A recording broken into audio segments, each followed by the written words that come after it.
आपको सीधा लिए चलते हैं फरीदाबाद, जहां उपराष्ट्रपति जगदीप धनखड़ जनता को संबोधित कर रहे हैं। जैसे राष्ट्र भावना आनी चाहिए, फिर तो आ जाएगी, एक बार जागृत कर दोगे तो इन्होंने कहा कि मैंने समय को ज्यादा लिया है। एक्चुअली इन्होंने समय ज्यादा लेने के बाद कहा मैंने समय ज्यादा लिया है। ये अधिकारियों की बहुत बड़ी काबिलियत भी है और इसकी ट्रेनिंग कई जगह दी जाती है, पर मसूरी में खास तरीके से दी जाती है। वहां का वेदर काफी अच्छा है। श्री आर के पंचनंदा जी, इन्होंने मेरे से कोई पहल नहीं की धर्मवीर जी, मैंने पहल की इनसे जान पहचान करने की, और वो विचित्र कहानी है। मुझे पश्चिम बंगाल का राज्यपाल नियुक्त किया गया, तो वहां जाकर मैंने देखा किसी ऐसे आदमी को ढूंढो जिसको पश्चिम बंगाल की ज्यादा जानकारी हो। तो पता लगा ये वो कमिश्नर कलकत्ता रह चुके हैं पुलिस के। तो मैंने फोन किया, तो I thought he must have retired, he must be somewhere else. पता लगा he is in harness, functional in some position. तब से मेरा परिचय है, मुलाकात भी होती रहती है। इनको जब देखता हूं तो मुझे पश्चिम बंगाल के मुख्यमंत्री जी ममता जी भी याद आ जाती हैं, जिनसे मेरे संबंध बहुत अच्छे रहे।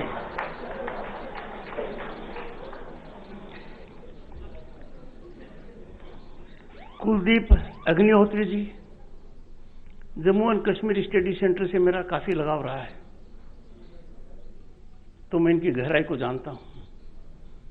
पर अग्निहोत्री जी ने जो आज अग्नि अपने को दिखाई है, उसका ताप हम सबको महसूस होगा, and it will help all of us.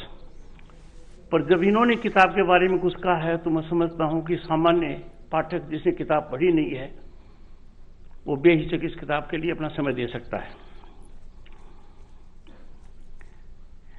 Honourable minister for power and heavy industries, government of India, Shri Krishan Pal Gurjar ji,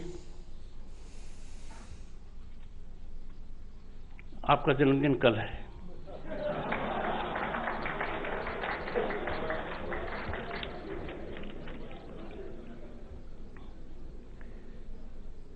honourable audience, by virtue of being Vice President, I am Chairman of Rajya Sabha.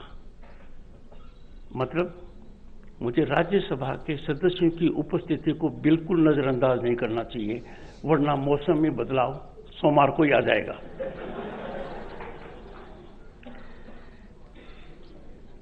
We have General DP Watts, a very disciplined member। इसका मतलब ये नहीं कि जिनके बारे में discipline नहीं कहूं वो डिसिप्लिन नहीं है, they are. Kartikeya Sharma ji, then Shri Kishan Pawar ji, Rajya Sabha से हैं, नायब सिंह सैनी जी, श्री रमेश कौशिक जी। मेरी राजनीतिक यात्रा में जब मैंने राजनीति पर शुरुआत की, दहलीज रखी उस जगह, उसमें जिस व्यक्ति का बहुत बड़ा योगदान रहा, वो आज के दिन सांसद हैं धर्मवीर जी। इनके क्षेत्र से मैं निकला, इनकी आवभगत देखी, इनसे इंस्पिरेशन लिया, और बहुत पुराना नाता है।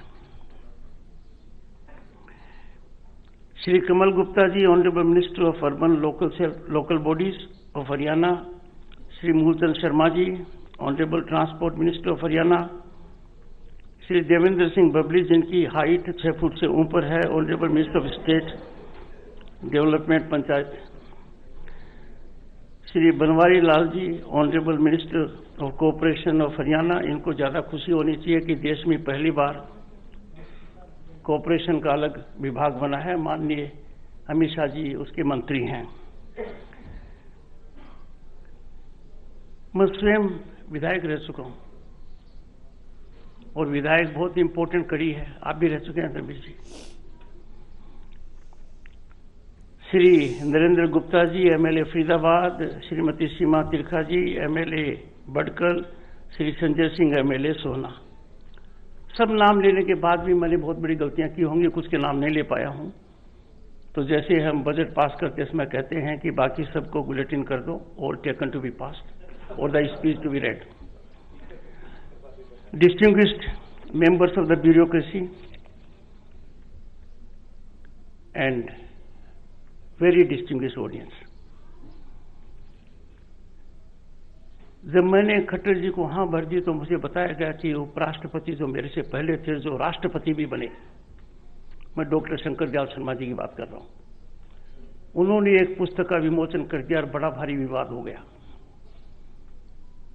और उस समय वर्तमान विदेश मंत्री उनके कार्यालय में थे कि अचानक अपॉइंटमेंट लेटर किसी के घर पहुंच जाता है और वो अचंभित हो जाता है कि मैंने तो कभी ऐसा सोचा ही नहीं था जो हो रहा है. मैं आपको बतलाना चाहता हूं भारत कितना बदल गया है 10 साल में. बदलाव के कुछ मुख्य कारण होते हैं, मुख्य बिंदु होते हैं. पहला, भ्रष्टाचार का कितना बड़ा बोलबाला था पूरे देश में. यदि अगर 10 साल से पहले का कालखंड देखेंगे, भारत 2 बातों के लिए खबरों में रहता था, स्कैम्स और दूसरा कि दुनिया की नजर में हमारी अर्थव्यवस्था अत्यंत चिंताजनक थी. कहा जाता था कि भारत फ्रेजाइल 5 है. उन 5 देशों में भारत की गिनती होती थी जो दुनिया पर बोझ थे, बड़ी भारी चिंता के कारण थे. और हम कहां से कहां आ गए.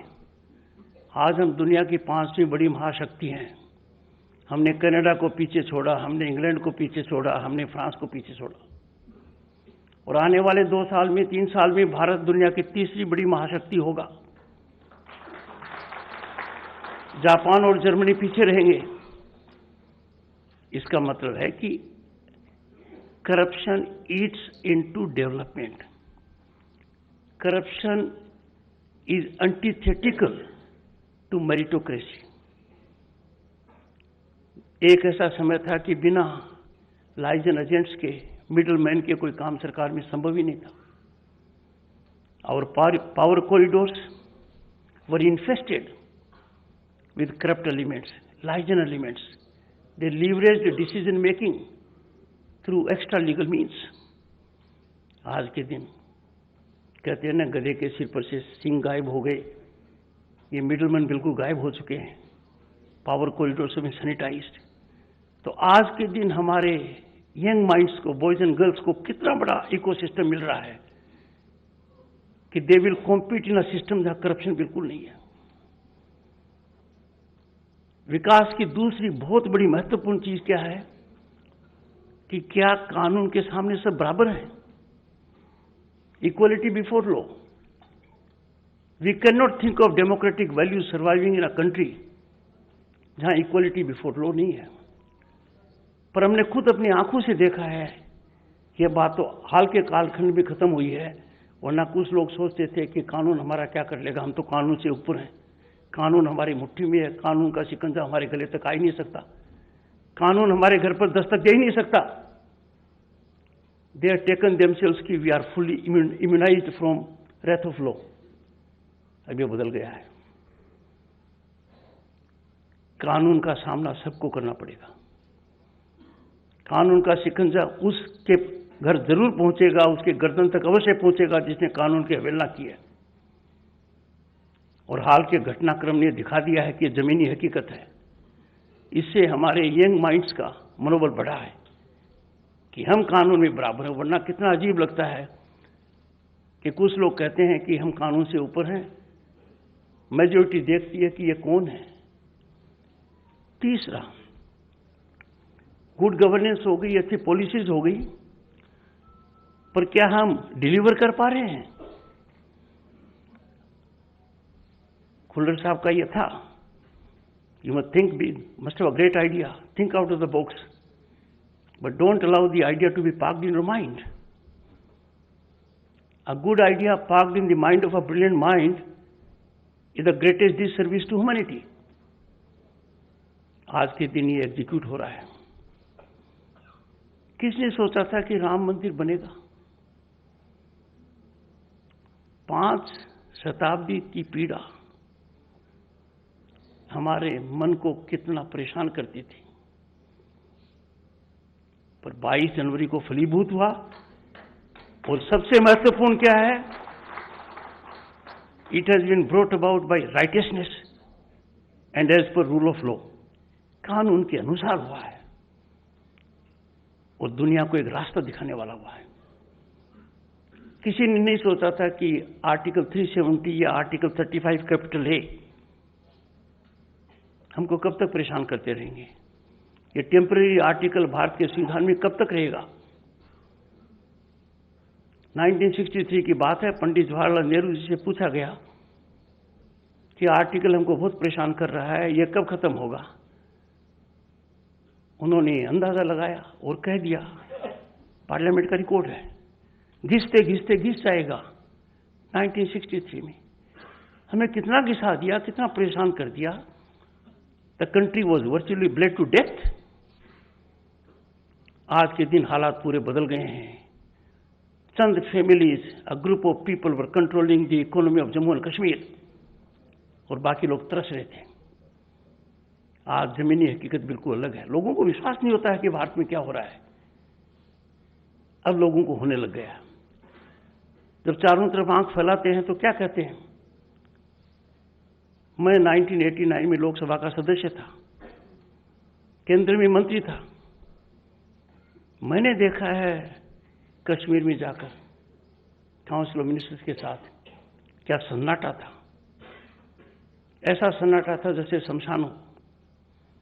और अब देखिए कितने लाखों वहां पर टूरिस्ट गए हुए हैं, कितना विकास हो रहा है। मैंने वो दिन देखे हैं केंद्रीय मंत्री की हैसियत से, I was a junior minister, कि सोने की चिड़िया कहलाने वाले देश का सोना हवाई जहाज से फिजिकली उठाया गया, स्विट्जरलैंड के 2 बैंकों के अंदर गिरवी रखा गया ताकि हमारी आर्थिक स्थिति को कायम रख सकें। We can sustain our financial credibility in the global scenario. क्योंकि तब $1 बिलियन के बीच में, 1 और 2 के बीच में हमारा फॉरेन एक्सचेंज झटके खा रहा था। Now it is more than 600 billion and we are going strong. World bank जो पहले कहता था और अपने पड़ोसी देशों को आज भी कहता है कि आप सुधारो, वो सब दुनिया को कहता है कि Bharat is a role model. Bharat की विकास दर दुनिया के लार्ज इकोनॉमीज में सबसे ज्यादा प्रगति पर है, चीन से ज्यादा प्रगति पर है। इंटरनेशनल मॉनिटरी फंड क्या कहता है कि India is a favourite destination of investment and opportunity. Khullar साहब वर्ल्ड बैंक में रहे हुए हैं, इनको पूरी दुनिया का ज्ञान है। इनके कुछ विचार जो आपको थोड़े से लगे होंगे अजीब, अजीब नहीं है, they are necessary. You can do nothing about it except to follow them. कोई भी काम एडहॉक तरीके से नहीं हो सकता, कोई भी काम एक व्यक्ति की चाह पर नहीं हो सकता। Big work has to be executed in a systemic manner. There has to be a system in place. मेरे कहने का अर्थ यह है कि भारत पूरी तरह से बदल गया है। मैं पिछले 5-6 महीने की बात करूं या 1 साल की करूं तो आप आश्चर्यचकित हो जाएंगे। हम 23 अगस्त को क्यों याद करते हैं? Because it is space day. On 23 August 2023 Chandrayaan 3 landed on moon, और चांद के उस हिस्से के ऊपर चंद्रयान 3 लैंड किया। कोई देश आज तक वहां लैंड नहीं कर पाया है। तिरंगा और शिव शक्ति पॉइंट चंद्रमा की भूमि पर अंकित हो गए। ये इसरो की करामात है। अमेरिका का सैटेलाइट हो, यूके का सैटेलाइट हो, सिंगापुर का सैटेलाइट हो, इसरो आसमान में उनको प्रोजेक्ट कर रहा है। That is our achievement. कुछ लोग चर्चा करते हैं, पर उनको सोचना चाहिए कि जो विक्रांत पुराना था, नया विक्रांत भारत में बना है। गत वर्ष ही उसको समुद्र में उतारा है। तेजस विमान यहां बना है, हेलीकॉप्टर यहां बनते हैं। इतनी बड़ी विकास यात्रा हो रही है देश में, और हरियाणा अग्रणी है इस मामले के अंदर। तो मेरा खास तौर से आपसे अनुरोध है कि कुछ लोग, भ्रमित लोग, जिनकी पाचन शक्ति कमजोर है, जब भारतीयता का मामला आता है, राष्ट्र भावना से वो ओतप्रोत नहीं है। वो हमारी सांस्कृतिक विरासत, हमारी इंस्टीट्यूशंस को टेंट करना चाहते हैं, टार्निश करना चाहते हैं, डिमीन करना चाहते हैं, देश में बाहर भी। आज के दिन किसी भी भारतीय को चुप रहने की आवश्यकता नहीं है। इस प्रकार के तत्वों पर कुठाराघात होना ही चाहिए। भारतीयता हमारी पहचान है, हम भारतीय हैं। We are proud Indians. We take pride in our historic exponential phenomenal growth. मतलब आप देखिए कि विकास में कितना जबरदस्त हो रहा है। सोचते थे कि ऐसी सड़कें हमारे होंगी, दुनिया सोचती है कि भारत जैसी सड़कें हमारी होंगी, आज उल्टा है। Look at our airports, look at our railway stations, look at our convention centres. Yashobhoomi एक ऐसी जगह है जहां 3000 से ज्यादा कार पार्क कर सकते हो और बड़ा से बड़ा कार्यक्रम कर सकते हो। वो कार्यक्रम करने के लिए पहले अपने लोगों को विदेश आना पड़ता था, क्योंकि यहां व्यवस्था नहीं थी। और जहां तक ह्यूमन रिसोर्स की बात है, दुनिया की आबादी, आधी आबादी को आप अलग रखोगे, अलग थलग रखोगे तो प्रगति नहीं हो सकती। Haryana became a role model state under Manohar Lal ji. बेटी बचाओ बेटी पढ़ाओ पराकाष्ठा पर चला गया। वो सितंबर 20-21 2 दिन पार्लियामेंट के अंदर डिबेट हुई। अब महिलाओं को लोकसभा में और विधानसभाओं में 1/3 रिजर्वेशन मिला है। वो हॉरिजॉन्टल और वर्टिकल है। कहने का अर्थ यह है कि शेड्यूल कास्ट, शेड्यूल ट्राइब का जो कोटा है उसमें भी 1/3 महिलाएं होंगी। आप अंदाजा लगाइए, सोच लगाइए कि हरियाणा विधानसभा के अंदर 1/3 महिलाएं तो निश्चित रूप से होंगी, और 1/3 से ज्यादा भी होंगी, क्योंकि वो जनरल कैटेगरी में भी लड़ सकती है। यही हाल देश की लोकसभा का होगा। ये इतना बड़ा बदलाव आया है, दुनिया आश्चर्यचकित होगी। 26 जनवरी को तो नजारा देखा, नारी शक्ति का कितना बड़ा प्रदर्शन था। Army, defence, navy, central arm police force, pilots, जबरदस्त था। लोग दंग रह गए बिल्कुल ही कि इनमें कोई प्रतिभा की कमी नहीं है, ये ऊपर आ रही है। और यही कारण है कि इसकी शुरुआत करनी पड़ती है। ये बहुत सोची समझी रणनीति है, दूरदर्शिता है कि जब प्रधानमंत्री जी ने सोचा कि सुलह है, फूकनी है, आंखों में आंसू हैं माताओं, बहनों, दादी, नानी के, तो उन्होंने 10 लाख से ज्यादा गैस कनेक्शन फ्री दिए। 10 करोड़। आज के दिन 10 कहते ही करोड़ ही मान लेना चाहिए, क्योंकि हमने वो जमाना देखा है। रणवीर जी, आपको याद होगा, 50 गैस कनेक्शन मिलते थे एमपी को। वो अपने आप को बादशाह मानता था कि 1 साल में मैं 50 गैस कनेक्शन दे रहा हूं। ये 10 करोड़ कनेक्शन नहीं है, ये फ्री है। कनेक्शन हर जगह है। आज के दिन सोच क्या है कि हर घर शौचालय। सोचते हुए डर लगता है कि 140 करोड़ की आबादी में क्या ये संभव हो पाएगा। ये हो गया है। हर घर नल होना, नल में जल होना, ये सोचा था। अब वो मापदंड नहीं रहा कि कितने विलेजेज इलेक्ट्रीफाइड हैं, मापदंड है कितने घर इलेक्ट्रीफाइड हैं। कुछ इंडस्ट्री तो बिल्कुल खत्म हो गई, जैसे बिचौलिए खत्म हो गए थे, मिडलमैन। उसी तरीके से हम कहते थे भाई जनरेटर ले लो, इन्वर्टर ले लो। अब वो डिक्लाइनिंग है, क्योंकि बहुत बड़ा बदलाव है। इतने बड़े बदलाव के अंदर हरियाणा जैसी भूमि, जिनके युवकों ने, युवतियों ने देश में स्पोर्ट्स में डंका बजा रखा है। पिछले महीने मेरे से हरियाणा के अखाड़ा के कुछ लोग मिलने आए, मैं दंग रह गया। उनका कितना इतिहास है, कितने सार्थक काम कर रहे हैं। कहते हैं ना कि युवकों में, युवतियों में आज के दिन जो प्रवृत्ति आई है ड्रग्स की, that is the most impactful mechanism जो अखाड़े हमारे काम कर रहे हैं। हरियाणा के अखाड़ों में हमें और विश्वास करना चाहिए, सर्जन करना चाहिए। उनके जो गुरुजन आए, मेरे से चर्चा की, तो मैंने वैसे ही किया जो आज इस कार्यक्रम में कर रहा हूं। मुझे कहा गया we are out of time, मैंने कहा we are never out of time when the time is being well utilised. की मने हमारी संस्कृति देखिए, खाप की पृष्ठभूमि में जाइए, खाप सकारात्मक है, गहराई का सोच है।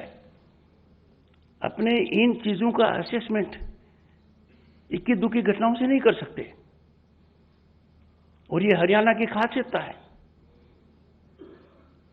मैं तो माननीय मुख्यमंत्री जी को धन्यवाद दूंगा कि इन्होंने धन्ना जाट भगत के कार्यक्रम में मुझे बुलाया, और राजस्थान में जहां वो जन्मे थे वो लोग जाग गए। उन्होंने कहा हरियाणा के मुख्यमंत्री ने बाजी मार ली, अब आप हमारे आइए। मैं वहां गया और वहां बैरवा जाति के एक व्यक्ति ने मुझे रिसीव किया और दोबारा मिलने आया कि मैं राजस्थान का उप मुख्यमंत्री हूं। मैं आपको एक छोटी सी घटना बताना चाहता हूं, तो चंडीगढ़ के अंदर हुई। मैं पंजाब यूनिवर्सिटी का चांसलर हूं, तो मैंने सबको कहा कि भाई आप इस यूनिवर्सिटी के पूर्व छात्र हैं, जिसको अपने एल्यूमिनाई एसोसिएशन कहते हैं अंग्रेजी में, आप कुछ योगदान कीजिए। और सबसे बड़ा योगदान अपने क्या मानते हैं कि आर्थिक योगदान तो कीजिए। मेरे हिसाब से आर्थिक योगदान महत्वपूर्ण है पर सर्वश्रेष्ठ नहीं है। अग्निहोत्री जी बता देंगे सर्वश्रेष्ठ है आप दर्शन दीजिए, आप ज्ञान दीजिए, आप जुड़े रहिए। तो एक व्यक्ति ने 3.5 करोड़ रुपए दिए। वो जाने लगे तो उनको बुलाया गया कि आपको एक मेमेंटो देना है। तो उन्होंने कहा मेरे लिए है क्या? मैंने कहा मान्यवर देश बदल चुका है। देश के 4 ऐसे मुख्यमंत्री हैं आज के दिन जिन्होंने पूछा क्या मुझे बनाया जा रहा है। गुजरात के मुख्यमंत्री भूपेंद्र जी, राजस्थान के मुख्यमंत्री भजन लाल जी, यादव साहब मध्य प्रदेश के अंदर और छत्तीसगढ़ के अंदर। कहने का मतलब आज के दिन एक ही चीज है, your merit not your family. और हमारी संस्कृति भी यही कहती है कि हमारे लिए तो पूरा विश्व एक कुटुंब है। I don't want to be out of time which I am already. जब मैं गाड़ी में बैठा तो मेरे धर्मपत्नी ने कहा कि आप लंच कहाँ करोगे? मुझे पता नहीं। मैंने कहा वहां पहुंचते ही सूरजकुंड मेले का तुम फायदा उठा, लगातार अटेंड करती रहती है मेले को। मेरा लंच कहाँ होगा मुझे नहीं पता, कि कार्यक्रम कितना लंबा चलेगा मुझे नहीं पता। तो बोले आपका तो प्रोटोकॉल बहुत स्ट्रिक्ट है। मैंने कहा जो प्रोटोकॉल है तो उसमें कुछ एक्सेप्शन होते हैं। पहला एक्सेप्शन इस किताब का विमोचन कर रहा हूं। दूसरा, इस किताब के ऊपर जिन जिन महानुभावों ने कुछ लिखा है वो पढ़कर आया हूं मैं, क्योंकि पहले प्रतिलिपि मंगा लेते हैं। फिर जिन जिन्होंने लिखा है अंदर मैं पूरा पढ़ नहीं पाया हूं अब तक, पर मैंने देखा किस किस ने क्या लिखा है। Ladies and gentleman, it's a great occasion for our nation, particularly for state of Haryana. बहुत प्रोमिसिंग स्टेट है। Gurgaon is showcasing India to world. Bharat is home to 1/6 of humanity. और कॉर्पोरेट वर्ल्ड के लिए Gurugram is a match to Mumbai. ऐसे राज्य के मुख्यमंत्री के बारे में, ऐसे राज्य के शासन के बारे में जहां का किसान और जवान हमें हमेशा हमारा सर ऊंचा रखने के लिए आदर्शवादी है। मुझे लगता है मैं सही जगह पर आया हूं, सही समय पर आया हूं। और जैसा प्रधानमंत्री जी ने कहा है, यही समय है और ये सही समय है।